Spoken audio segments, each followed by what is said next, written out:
ആരോ പറഞ്ഞു പണ്ട് ഒരു പ്രശ്നം വന്നപ്പോഴും എം.എൻ. സ്ഥലത്ത് വെച്ച് യോഗം ചേർന്ന് CPM CPIയെ മുട്ടുകുത്തിച്ചു എന്ന് പറയുന്ന വാർത്ത ഞാൻ വായിച്ചു. വ്യക്തമാക്കട്ടെ, ആ ബ്രൂവറി വന്നോ? അത് വരുമോ? അത് വരില്ല. ഏറ്റവും കൃത്യമായി ഞാൻ പറയട്ടെ, അത് വന്നില്ലെങ്കിൽ അതിന് കാരണം CPI നിലപാടാണ്. ആ നാട് എന്തുകൊണ്ടാണ്? മറ്റൊന്നും കൊണ്ടുമല്ല. ആ സ്ഥലത്ത് മുഖ്യ പ്രശ്നം കുടിവെള്ളമാണ്. ജനങ്ങളാകെ വെള്ളം കിട്ടാതെ വലയുമ്പോൾ കുടിക്കാൻ വെള്ളമില്ല, കൃഷിക്ക് വെള്ളമില്ല. ആ ചുറ്റുപാടിൽ ഒന്നാം സ്ഥാനം CPI പറഞ്ഞു കുടിവെള്ളത്തിലാണ്, ബ്രൂവറിക്കാകാൻ പാടില്ല എന്ന്. ചർച്ച ഉണ്ടായിട്ടുണ്ട്, ചർച്ച ദീർഘമായിരുന്നു.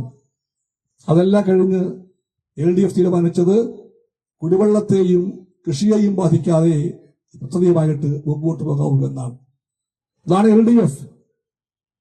LDF രാഷ്ട്രീയം. നിലപാട് അങ്ങോട്ടും ഇങ്ങോട്ടും പറയാനും ബോധ്യപ്പെടുമ്പോൾ അത് പ്രകാരം തീരുമാനിക്കാനുമുള്ള കെൽപ്പാണ് LDF. ആ തീരുമാനം വന്നു. അപ്പോൾ ചോദ്യമുണ്ടായി, ബ്രൂവറി വന്നോലോ എന്ന്. CPI പറഞ്ഞു ബ്രൂവറി വന്നാൽ അപ്പോൾ കാണാമെന്നും പറഞ്ഞു. ഇപ്പോഴും പറയുന്നു CPI ബ്രൂവറി വന്നാൽ അപ്പോൾ കാണാമെന്ന് പറയുന്ന നിലപാട് ശരിയാണ്. ആ ബ്രൂവറി വന്നിട്ടില്ല, അത് വരാൻ പാടില്ല. അവിടെ വന്നാൽ LDFന് തീർത്താൽ തീരാത്ത കളങ്കമായിരിക്കും. അത് ആ കളങ്കങ്ങൾ ഉണ്ടാകാൻ പാടില്ല. CPI നിലപാടെന്നും അതാണ്. LDFന്റെ മേൽ ഒരു കളങ്കം ഉണ്ടാകാൻ പാടില്ല. LDFന് ഒരു പോറൽ വരാൻ പാടില്ല. LDFന്റെ ഇടതുപക്ഷ പ്രതിച്ഛായയ്ക്ക് ഒരു മങ്ങൽ വിട്ടപ്പെട്ടാൻ പാടില്ല.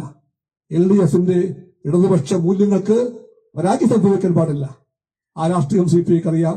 ആ രാഷ്ട്രീയമാണ് CPI നയിക്കുന്നത്. PKV CPI പഠിപ്പിച്ച പാഠം ആ പാഠമാണ്. ആ പാഠം CPI എല്ലാ ബന്ധുക്കളെയും, എല്ലാ സഹാക്കളെയും അറിയിക്കുന്നു.